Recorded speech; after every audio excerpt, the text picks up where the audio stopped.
चलिए मैं आपको आईपीओ के बारे में बता रहा था। ठीक है।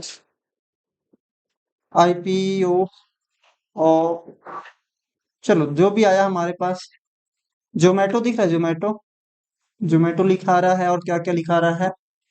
IPO of LIC, IPO of Tata technologistics, technologies करके आया है, जैसे देखते हैं। अभी हाल में तो इनका देहांत हो चुका है। ठीक है। आईपीओ के बारे में बात कर रहे हैं। आईपीओ का मतलब होता है इनिशियल पब्लिक ऑफर। क्या होता है? Initial public offer. बेटा जब भी कंपनी को पैसा चाहिए रहता है ना, तो फर्स्ट टाइम अपने जो ऑथराइज शेयर कैपिटल से फर्स्ट टाइम क्या करते हैं? ऑफर करते हैं। उसको क्या बोलते हैं? Initial public offer. जैसे मैंने आपको पिछले क्लास में एक एग्जांपल लिया था, 100 करोड़ की मुझे क्या चाहिए? 100 करोड़ की टोटल मेरी क्या है? ऑथराइज शेयर कैपिटल है, अधिकृत पूंजी है। उसमें से हमने क्या किया था? उसमें से हमने मात्र 100 कितना? 200 200 करोड़ मंगाने थे, तो 200 करोड़ को हमने क्या बोला था? उसी को बोलते हैं आईपीओ बोलते हैं। क्या बोलते हैं? आईपीओ। जब भी कंपनी बनती है तो फर्स्ट टाइम पब्लिक के लिए जो भी ऑफर निकालती है, ऑफर कहने का मतलब है फर्स्ट टाइम जो ऑफर करती है उसी को आईपीओ बोलते हैं। यहाँ पे क्या लिखा गया है? कितने करोड़ बता रहे हैं? कितने रुपए का, कितने करोड़ रुपए का? तो यहाँ पे दिख रहा है आपको, साफ साफ नजर आ रहा है। 3042.51 करोड़ रुपए के वो क्या कर रहे हैं? इशू कर रहे हैं। क्या कर रहे हैं बेटा? इशू कर रहे हैं। समझ में आ रहा है? इतने करोड़ के शेयर्स क्या कर रहे हैं? इशू कर रहे हैं। और देख रहे हो बैंड कहाँ से कहाँ तक का है? बैंड कहने का मतलब है, कई जने ऐसा रहता है ज्यादा महंगे में खरीदने के लिए पसंद करते हैं, कई सस्ते में भी चाहते हैं, है ना। लेकिन कई बार कैसा होता है, मोल भाव के चक्कर में एक बैंड रहता है, यहाँ से यहाँ तक की कीमत रहेगी। जो भी शेयर की कीमत रहेगी कहाँ से कहाँ तक रहेगी? 475 से 500 रुपए तक का एक शेयर रहेगा। अब ये पहले से फिक्स नहीं है, और ये लॉट्स में बांटे जाएंगे। कैसे बांटे जाएंगे? लॉट्स में। जैसे केला कभी भी तोड़ के नहीं देते हैं, गुच्छे में देते हैं हमेशा, तो वैसे ही शेयर्स भी कभी एक तो नहीं बिकता है, लॉट्स में बिकता है। किसमें बिकता है? लॉट्स में, इकट्ठे बिकता है ना।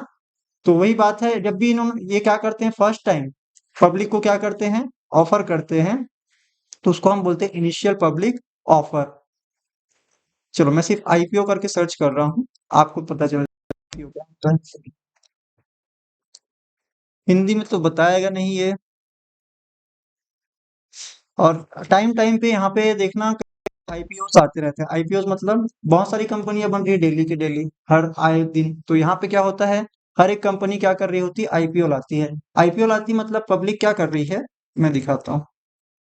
पब्लिक जो है, एक कंपनी जब भी कोई खुलता है तो वो क्या करता है? मान लीजिए कंपनी हमारी, ठीक है, ये कंपनी अभी लाखों लोगों से, करोड़ों लोगों से क्या मंगाने वाली है? पैसा मंगाने वाली है। क्या मंगाने वाली है? आपको लगता नहीं है कि ये बहुत ही मुश्किल टास्क होगा कि पैसा मंगवाना और फिर उसको फिर उसके अकाउंट में क्या करना, प्रॉपर तरीके से मेंटेन करना। यहाँ तो एक साझेदार लाता है पूंजी, तो हमारे रिकॉर्ड हिल जाते हैं। यहाँ पे तो करोड़ों लोग लाएंगे पैसा। तो यहाँ पे जब हम बात करते हैं कंपनी के केस में, तो कंपनी एक सिस्टम फॉलो करती है। एसबा बोलते हैं जिसको, क्या बोलते हैं? एसबा। अभी एसबा के बारे में बाद में बताऊंगा, पहले मैं बताता हूँ पहले कैसे होता था। 1990 के जमाने में, 1990s के जमाने में, मतलब बहुत पुराना समय में, लगभग आज से 20 25 30 साल पहले की बात कर रहा हूँ। उस टाइम पे जब भी कोई कंपनी बनती थी, उस टाइम पे भी बैंकिंग था। उस टाइम पे भी बैंकिंग था। बैंकिंग के माध्यम से ही क्या होते हैं, कंपनी का लेन देन होता है। बिना बैंक से आप कैश में क्या नहीं कर सकते? कोई भी कंपनी के अंशधारी या मालिक नहीं बन सकते। ठीक है। कंपनी क्या बोलते हैं, कंपनी लॉ आपको प्रोहिबिट करता है, मना करता है कि आप क्या करिए, आप कैश में ट्रांजेक्शन करें। क्योंकि कैश में धांधली हो सकती है, धोखाधड़ी हो सकता है, कोई पैसा लेगा और बोल देगा आपको मालिक बना देंगे, बाद में आपके पैसे लेके गायब हो जाएंगे। तो इसलिए क्या होता है, सारा कुछ एक बैंकिंग सिस्टम से चलता है। तो जब भी कोई बैंक होता है, तो बैंक जो है एक अपना अकाउंट नंबर भी क्या करता है, लेता है। जैसे कोई भी धंधे का नाम से क्या लेते हैं, बैंक अकाउंट खुलवाते हैं। जैसे आज सहकारी समिति वाला खुलवाते नहीं, 2 3 लोग महिलाएं जैसे मान लीजिए ग्रुप बनते हैं, फिर उनका 2 महिलाओं का क्या बनता है, फोटो लग के खाता बन जाता है, और उसमें सबका पैसा रहता है। तो वैसे ही एक खाता बनता है जिसमें कंपनी का खाता रहेगा। अब क्या होता है, पहले ऐसे ही होता था कि लोग क्या करते थे, चेक फाड़ के देते थे। क्या फाड़ के देते थे? चेक। चेक जानते हैं? चेक क्या होता है? चेक हम्म बैंक में जाए, जिसको क्लियर कराते हैं बैंक में जाके, तो खाते में क्या आ जाता है, पैसा आ जाता है। होता क्या है कि जैसे चेक होता है, चेक एक सिंपल पेपर रहता है ना, और इसमें आप लिखे रहते हैं फलाना फलाना व्यक्ति को फलाना रुपया देने का मैं वादा मतलब दे रहा हूँ, और अपना साइन करके यहाँ पे दे देते हैं। ठीक है, अमाउंट वगैरह लिखते हैं और साइन करके दे देते हैं। वहां पे कुछ नीचे में ना अजीब सा नंबर लिखा रहता है, ऐसे कुछ भी देख लेना, काले काले। ठीक है, तो वही नंबर जो है आपके अकाउंट से लगभग क्या होता है, लिंक रहता है। तो यहाँ पे क्या होता है, चेक को क्लियर करवाते हैं, और क्लियर करवाते हैं तो खाता, सामने वाले के बैलेंस कट जाते हैं और हमारे खाते में पैसा आ जाता। तो पहले चेक सिस्टम होता था। दूसरा होता है ड्राफ्ट। क्या होता है, ड्राफ्ट। ड्राफ्ट थोड़ा बहुत ही यूनिक तरीका है। चेक जो है क्या होता है, कई बार देखो बेटा, आपने चेक दिया, आपके खाते में पैसा हो जरूरी नहीं है, आप चेक दे सकते हैं। जैसे मान लीजिए मैं आज चेक दे रहा हूँ किसी को 1,000 रुपए का, ठीक है, मेरे खाते में आज 1,000 रुपए नहीं है, और वो चेक जो है 2-3 दिन बाद जमा करेगा मान लीजिए। तो मैं अगर आज खाली जेब में कुछ नहीं है, पैसा नहीं है, बैंक में पैसा नहीं है, लेकिन मैं चेक फाड़ के दे दिया हूँ, तो आज ही के आज अगर जाएगा ना तो उसको पैसा नहीं मिलेगा, चेक बाउंस हो जाएगा। मतलब चेक में पैसा ही नहीं ना मेरे खाते में, तो कटेगा कहाँ से, नहीं कटेगा। लेकिन यहाँ पे क्या होता है, चेक वाले सिस्टम में गड़बड़ी होती है। तो क्या करवाते हैं, ड्राफ्ट बनवाते हैं। क्या बनवाते हैं, ड्राफ्ट। ड्राफ्ट का मतलब क्या होता है, जिसको ना पुराने जमाने में हुंडी बोलते हैं। क्या बोलते हैं, ठीक, पुराने जमाने में इसको हुंडी बोला जाता था। और ये जो है ना, थोड़ा से पैसे वाले लोग बनाते थे हुंडी। क्या करते थे, देखो क्या होता है कि मान लीजिए एक आदमी है और एक दूसरा देश जा रहा है, दूसरे आदमी या दूसरे जगह, ठीक है, दूसरे के पास। अब इनके पास पैसा है, रास्ते में पहले लुटेरे लोग बहुत होते थे, पैसा वैसा अगर लेकर जाएंगे तो लूट जाएगा वो, समझ में आ रहा है, चोरी हो जाएगा। तो ये क्या करता था, अपने यहाँ के लोकल में कोई ड्राफ्ट हुंडी बनाने वाले से कांटेक्ट करता था, और वो क्या करता था, उसको एक कागज लिख कर देता था, और वो हुंडी बनाने वाला अपना साइन करके देता, फलाने व्यक्ति को इतना रुपया दे दो करके। ये हुंडी बनाता है, मान लीजिए ये भी हुंडी बनाता है और ये भी हुंडी बनाता है। और मैं गया, किनके पास गया, इनके पास, अपने महोदय के पास, इनके पास गया, ठीक है। मैं इनके पास गया, बोला कि मेरे को 1,000 की हुंडी बना दे, और मैंने 1,000 इसको रुपये दिए, और इन्होंने मेरे नाम पे क्या लिख दिया, साइन करके दे दिया। अब ये पर्ची को लेकर जाऊंगा, कोई चोर चोरी भी करके ले जाएगा ना, तो मेरे को नुकसान नहीं, मैं वापस आके इनसे ले लूंगा। समझ में आ गया। और मैं इसी पर्ची को लेकर इनके पास जाऊंगा, इनके नाम से इन्होंने ड्राफ्ट बनाया है। अब यहाँ पे क्या बोलूंगा, देखो भैया फलाने ने आपसे मुझे पैसे लेने के लिए बोला, ये पर्ची है करके वो दिखा दूंगा। ये होता है क्या, ड्राफ्ट होता है। वैसे ही बैंक में होता है, बैंक वाला पहले से क्या कर लेता है, पैसा काट लेता है। जैसे मैं अपने बैंक के पास जाता हूँ, मान लीजिए बैंक है, एक ए बैंक है और एक बी बैंक है, ठीक है। मैं अपने बैंक के पास जाता हूँ, ये मैं हूँ मान लीजिए, और अपने बैंक के पास जाता हूँ और क्या बोलता हूँ कि मुझे क्या चाहिए, ड्राफ्ट चाहिए। किनको पेमेंट करना है, किसी को पेमेंट करना है, बी कंपनी को या किसी को करना है। तो मैं क्या करता हूँ, मेरे पैसे कट जाते हैं पहले से क्या हो जाते हैं, कट जाते हैं, और सामने वाले को, जिनको मैं चिट्ठी भेजूंगा, वो चिट्ठी को रखेगा और वो यहाँ जाके क्या करवा लेगा, निकलवा लेगा पैसा। समझ में आ रहा है, इसको हम बोलते हैं ड्राफ्ट। तो चेक वाले में क्या होता है, पैसा नहीं है तो भी आप बना सकते हैं, लेकिन ड्राफ्ट वाले में पैसा नहीं है तो आप बनवा नहीं सकते, तो आपको पैसा पहले कटता है चेक में। तो पहले ऐसे ही होता था, कंपनी के पास ना ढेर सारे चेक आते थे, क्योंकि यहाँ पे बैंक तो मतलब उतना एफिशिएंट था नहीं, टेक्नोलॉजी नहीं था ज्यादा। तो क्या करते थे सब, ऐसे पेपर वर्क होता था, बहुत लेंदी काम था। लाखों लोगों का पैसा चेक के माध्यम से क्लियर करा पाना कितना लेंदी काम होगा, सोचो आप। यहाँ तो 2-4 अगर मान लीजिए दिन भी देखो, कई बार ऐसा होता है, जैसे वो कोरोना टाइम पे देखे ना, पैसे का डिमोनेटाइजेशन के टाइम पे कितना लंबा लंबा लाइन लगते थे, वैसी ही लाइन बेटा किसी भी कंपनी के क्या होते हैं टाइम, रजिस्ट्रेशन लेने के बाद जब वो कंपनी आईपीओ लाती थी, तो वैसी ही लाइन लगता था कंपनी के मालिक बनने के लिए। अब सोचो कितना लेंदी काम होता होगा। वो तो चलो चेक आ गया, चेक किसी का पैसा रहेगा तो आ गया, और नहीं आया तो फिर उसका पैसा क्या होगा, नहीं कटेगा, चेक बाउंस हो जाएगा। तो ऐसे कंडीशन में बहुत ही लफड़ा होता है, कौन किसको बनाए किसको ना बनाए मालिक। समझ में आ रहा है, लाखों लोग आ सकते हैं, लेकिन कंपनी को जितना जरूरत रहेगा उतना ही पैसा वो रख सकती है, उससे ज्यादा पैसा अगर आ जाएगा तो उसको रिफंड करना पड़ेगा। पहला तो चेक आने का लफड़ा, समझ में आ रहा है। और इसको करने में लगभग 1 आध महीने लग जाते हैं, 1 आध महीने लग जाते हैं। क्यों, उसको क्लियर करवाना है, क्योंकि चेक जनरली 3 महीने का होता है। 3 महीने के अंदर, अगर आज की डेट में मैं अगर बना रहा हूँ, तो आज से 3 महीने तक वो चेक वैलिड रहता है, उसी तारीख तक का। उसके बीच आप उसको कभी भी क्या करवा सकते हो, अपने बैंक खाते में उसको क्लियर करवा सकते हो। अगर नहीं करवाओगे तो चेक खराब हो जाएगा। इसलिए क्या करते हैं, 3 महीने के अंदर उसको अपने खाते में क्लियर करवा लेते हैं इस प्रकार से।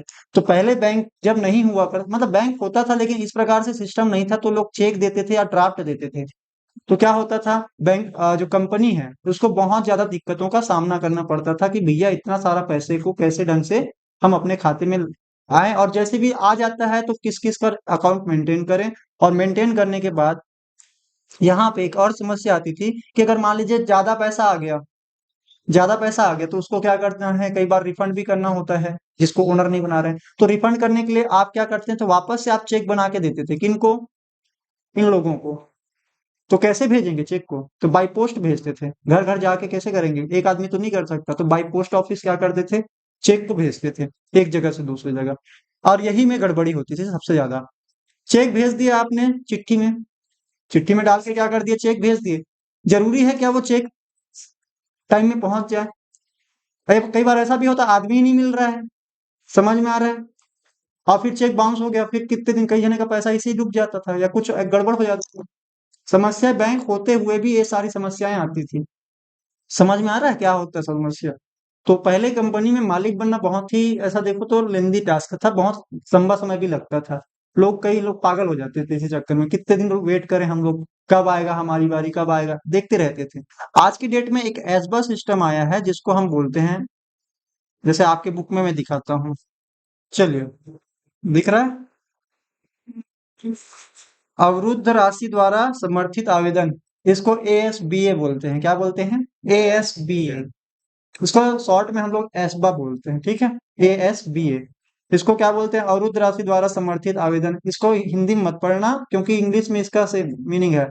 अवरुद्ध का मतलब होता है बेटा ब्लॉक करना, क्या करना, ब्लॉक करना। राशि मतलब अमाउंट, समर्थित मतलब सपोर्टेड, आवेदन का मतलब होता है एप्लीकेशन, ठीक है।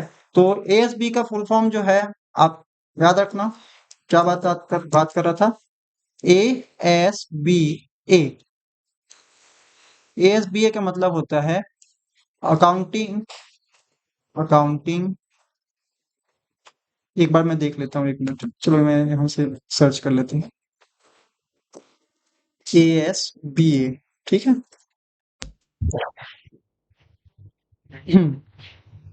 लिखा है यहाँ पे, क्या लिखा है, application supported by blocked amount, teacher बोल रहा है लेकिन अपने को यहाँ पे सिर्फ याद रखना है, application supported by blocked amount. मैं यहाँ पे गड़बड़ लिख रहा था, application, application supported by, support मतलब supported by blocked account, blocked account. ये मतलब एक तरह से सिस्टम है। आज की दुनिया में कोई भी कंपनी जब भी आती ना, उनका हमेशा इसी तरह से क्या होता है, आईपीओ आता है एसबा के थ्रू। आज की जब नई कंपनी बनती है तो किसके थ्रू आता है, एसबा के थ्रू। एसबा क्या होता है, तो ये बता रहा है कि application supported by blocked account, नाम से आपको इसका काम समझ में एकदम से नहीं आएगा, लेकिन अभी थोड़ी देर में आ जाएगा। अब क्या होता है, मान लीजिए आपको किसी कंपनी का मालिक बनना है, तो ना ही आपको चेक फाड़ना है, ना ही आपको ड्राफ्ट देने हैं। तो सर कैसे करेंगे? तो कुछ बैंकिंग कंपनी है, बैंकिंग ही करेंगे। कुछ बैंकिंग कंपनी है, वो क्या करते हैं, जो कि सेबी में रजिस्टर्ड है ना, वो लोग क्या करते हैं, आपको एक सुविधा देते हैं कि अगर आपको किसी कंपनी का क्या बनना है, मालिक बनना है, तो एक काम करिए, मान लीजिए मुझे किसी कंपनी का मालिक बनना है, ये कंपनी है, मान लीजिए एक्स लिमिटेड एक कंपनी है, ठीक है, एक कंपनी है। अब इसमें मैं यहाँ पे खड़ा हूँ, मैं बोल रहा हूँ कि मुझे क्या करना है, मालिक बनना है, क्या बनना है, मालिक। और मुझे 10,000 शेयर्स खरीदने हैं, 10,000 शेयर्स, 10-10 रुपए वाले, ठीक है।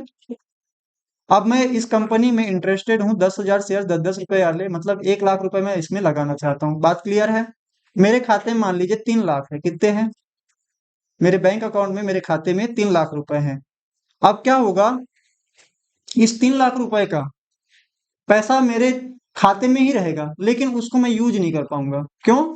क्योंकि जैसे ही मैं यहाँ पे सबमिट करूंगा अपना फॉर्म, अपना पूरा डिटेल सबमिट करूंगा, और यहाँ पे मैं बोल दूंगा, परमिशन दे दूंगा, हाँ भैया मैं 1 लाख के लिए क्या कर रहा हूँ, आवेदन कर रहा हूँ करके, ठीक है। तो वहां पे आवेदन चला जाएगा, और जब मेरे को मालिक बनाया जाएगा तब पैसा कटेगा। समझ में आ रहा है? वो पैसा मैं बीच में उपयोग नहीं कर सकता, उसको लॉक कर दिया जाएगा, ब्लॉक कर दिया जाएगा कुछ समय के लिए। जैसे मैं बोल रहा हूँ आपके पास इतना पैसा है, इतने पैसे का आप उपयोग नहीं कर पाएंगे, समझ में आ गया? बाकी पैसा आप उपयोग कर सकते हैं। तो इस पैसे से आप क्या करेंगे? तो इससे कुछ नहीं होगा। ये कब होगा? जब कंपनी आपको शेयर क्या करेगी? अलॉट करेगी। जब भी आपको आवंटन करेगी, आपको मालिक बनाने का निश्चय कर लेगी, तो उस टाइम पे ये जो 1 लाख रुपए कटेंगे, उसके पहले 1 लाख रुपए कटेंगे नहीं। तो सर जितने टाइम के लिए ये 1 लाख रुपए मेरे खाते में ब्लॉक रहेगा, क्या उस पर ब्याज नहीं मिलेगा? तो ब्याज मिलेगा। बैंक आपको इस पर ब्याज देगी। बैंक ब्याज भी देगा, लेकिन वो सिंपल जैसे रेट लगता है ना वैसे ही मिलेगा। ठीक है ना? समझ में आया? अब इसमें क्या हुआ कि अगर आप कल के डेट में मालिक नहीं बनते तो आपके खाते से पैसा कटा ही नहीं है, वो तो आपके खाते में आपने उसको क्या करवा दिया है? ब्लॉक करवा दिया है, रोक दिया है ना? उसको रोक दिया है, आप उसको क्या नहीं कर सकते? यूज नहीं। कंपनी को भी सुरक्षा हो गया कि उनके पास कई चेक ऐसे आते थे बाउंस वाले होते थे, तो वो क्या हो गया अब, है ना? कई खाते में पैसे ही नहीं रहते थे, तो कंपनी भी निश्चिंत हो गई कि अब अपने पास जो पैसा आएगा वो पहले से मतलब ब्लॉक है, उससे कम पैसा हमारे पास नहीं आएगा ही आएगा, ऐसा रहता था, क्योंकि सामने वाला तो उपयोग ही नहीं कर सकता। समझ में आ गया? तो जिस जिस को कंपनी क्या बनाएगी? शेयर होल्डर बनाएगी, है ना? मेंबर बनाएगी, उनको क्या करेंगे? उनके खाते से पैसे कट जाएंगे, और जिनको नहीं बनाया जाएगा उनके खाते के पैसे वापस से फ्री क्या कर देंगे? फ्री कर दिए जाएंगे। मतलब उनका पैसा ना तो कटा ना तो आया, वो वहीं का वहीं है। ये सिस्टम होता है एसबा का। क्लियर है? अब ये होता तो इसी प्रकार से, इसलिए जब भी हम कंपनी की बात करेंगे, आज मैं थोड़ी सी अकाउंटिंग की भी बात करूंगा, लेकिन अब क्या है, अकाउंटिंग की जब बात करते हैं तो कंपनी की जो अकाउंटिंग है वो सिर्फ आपको इस 12th के लेवल पे आपको देखना पड़ेगा। हम जब 12th पढ़ रहे हैं तो आपको मान लिया जाता है कि आपने 11वीं पढ़ के आया, मान लिया जाता है, मतलब तब पढ़ के आए ही हैं, है ना? तो 11वीं पढ़ के आए हैं, तो 11वीं में आपने सीखा है जर्नल एंट्री। क्या सीखा है? जर्नल एंट्री सीखे हैं। सीखे कि नहीं सीखे हैं? नहीं सीखे तो कोई दिक्कत नहीं है, सीख लो। तो कंपनी जब भी हम बात करेंगे कंपनी के बारे में, तो आपको यहाँ पे वो जर्नल एंट्री नहीं पूछी जाएगी कि भैया संपत्ति खरीदते हैं तो क्या एंट्री होती है, ये खरीदते हैं तो क्या एंट्री होती है, वेतन दिया तो क्या एंट्री होते हैं। आपको जर्नल एंट्री ही सिखाया जाएगा इस 12th के लेवल पे। कंपनी जब शुरुआत होती है तो अपने अंशों को किस किस प्रकार से बेचती है, ठीक है? इसके लिए कंपनी का जो जर्नल एंट्री आप पास करेंगे वो सिर्फ कंपनी के शुरुआत होने तक ही जर्नल एंट्री आप अभी क्या करेंगे? सीखेंगे। और उसके बाद फिर कंपनी का जो लेन देन होगा माल खरीदने बेचने का, वो तो आप जानते ही हैं, उधार बेचा, माल खरीदा, ये खरीदा, वो पे किया। तो वैसे ही तो कंपनी के यहाँ पे हम बात करेंगे तो दो प्रकार से कंपनी क्या करते हैं? अंशों को बांटती है। अपने अंशों को दो प्रकार से, अंश कितने प्रकार से बांटती है? अंश जो है दो प्रकार से, जिसको हम बोलते हैं, एक को समता और एक को बोलते हैं पूर्वाधिकार। तो सबसे पहले बात करेंगे पूर्वाधिकार, जिसको अधिमानी अंश भी बोलते हैं, पूर्वाधिकार अंश। और दूसरा होता है समता अंश रे, इसी को साधारण अंश भी बोलते हैं। इसी को क्या बोलते हैं? साधारण अंश भी बोलते हैं। समता और एक को बोलते हैं पूर्वाधिकार, इसी को हम बोलते हैं अधिमानी भी बोलते हैं। अभिमानी नहीं, अधिमानी। ठीक है? और इसको अगर आप ज्यादातर हम लोग यहाँ पे यूज करेंगे, इसको वर्ड है इसका प्रेफरेंस शेयर। क्या बोलेंगे? Preference share. ठीक है? और यहाँ पे इक्विटी शेयर। क्या बोलेंगे? Equity share.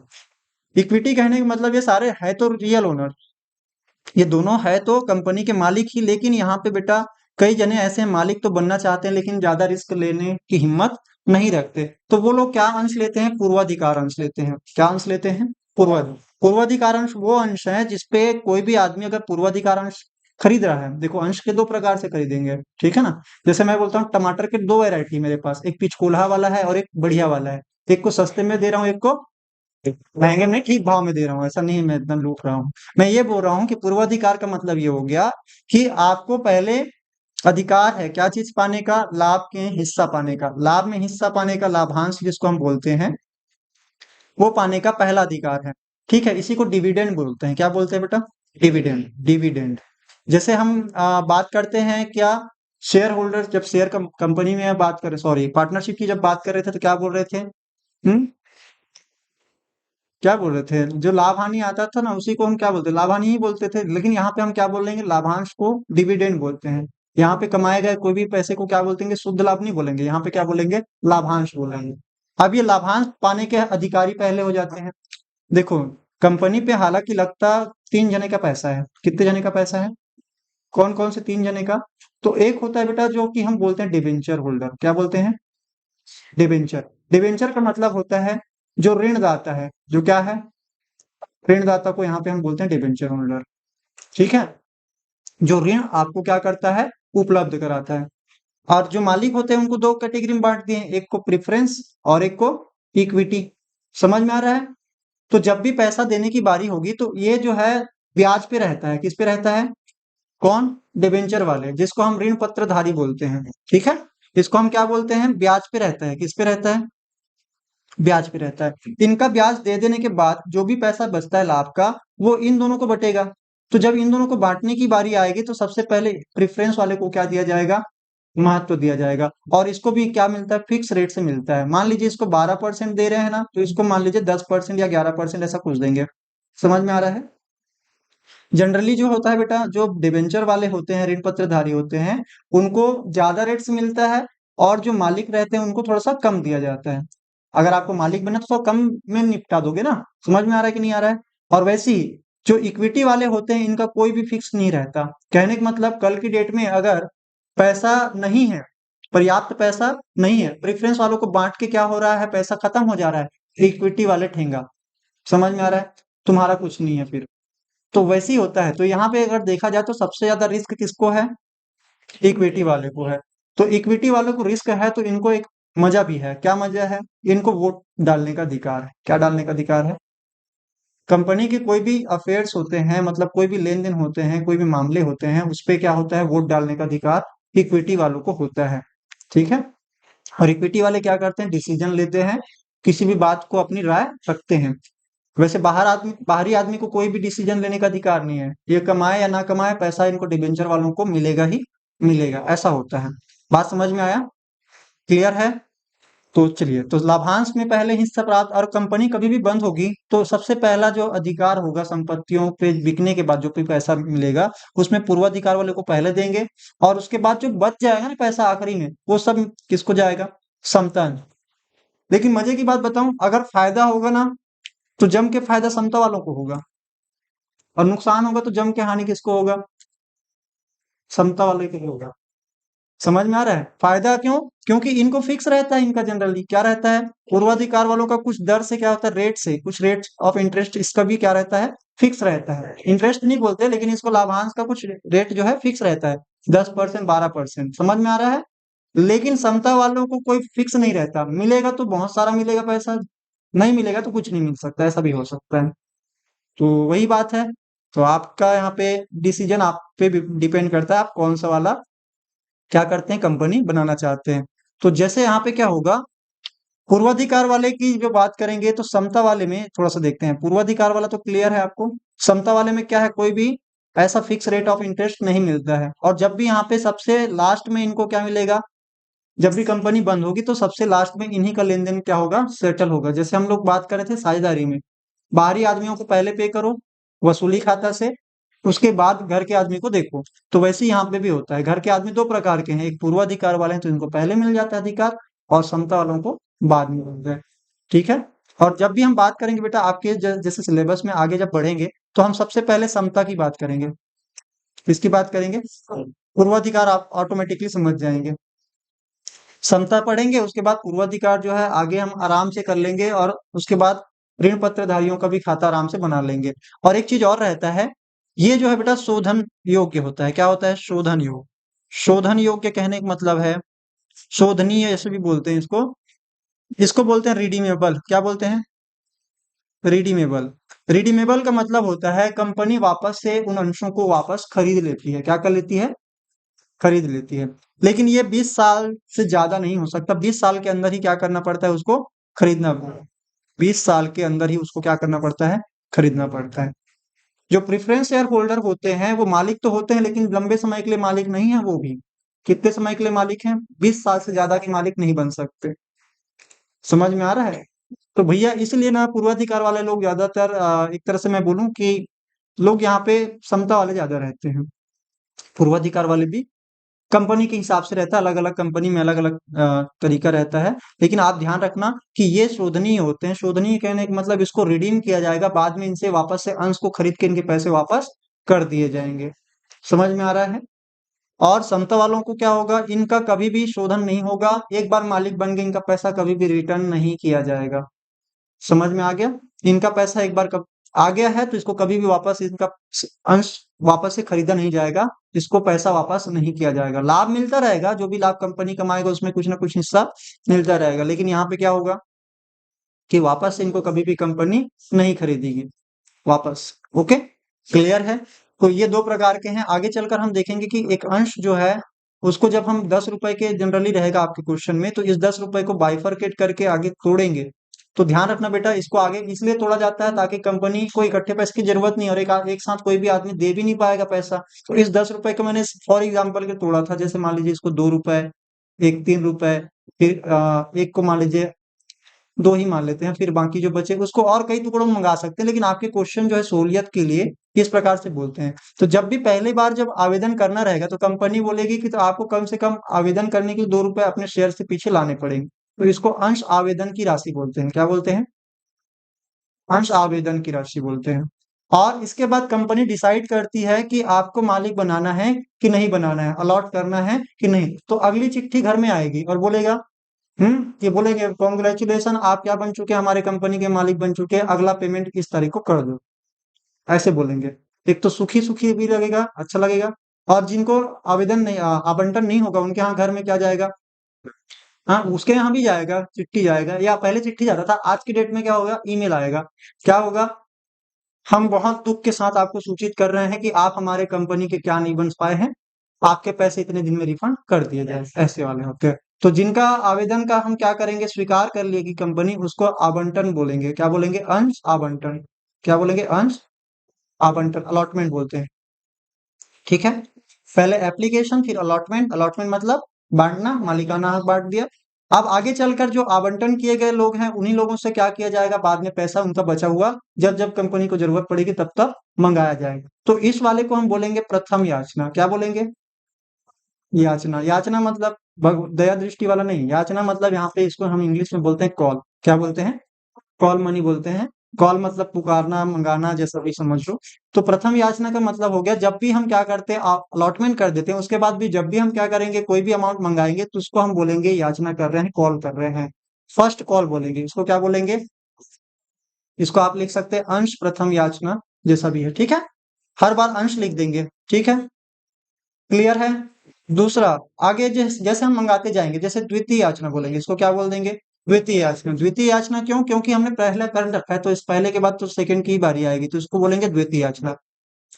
ये कंफर्म करने के लिए हमने कब कब कितने कितने रुपए कौन कौन से टाइम पे मंगाया है, इसका नामकरण इसलिए ऐसा किया जा रहा है। नहीं तो सबको एक तरह से देखा जाए तो याचना ही है, लेकिन वो अलग अलग टुकड़े में मंगाया जा रहा है, इसलिए इसका नंबरिंग कर दिया गया है, ताकि हमने किस टाइम पे क्या याचना के टाइम पे कितना पैसा मंगाया था। तो यहाँ पे इसको क्या बोलेंगे? अंश द्वितीय याचना। अंश द्वितीय याचना। अंश द्वितीय याचना, या इसी को हम अगर मान लीजिए इसके बाद और पैसा नहीं मंगाना है तो इसको स्पेशल और लिख देंगे, अंश द्वितीय एवं अंतिम याचना करके। अंतिम मतलब इसके बाद और कभी कंपनी मंगाएगी नहीं। इस प्रकार से कंपनी क्या करती है, अपने छोटे से अंश का पैसा शेयर होल्डर से मंगाती है। आगे चल के इसके अकाउंटिंग ट्रीटमेंट को सीखेंगे कल की क्लास में। ठीक है, तो फिलहाल के लिए इतना ही, मिलते हैं नेक्स्ट क्लास।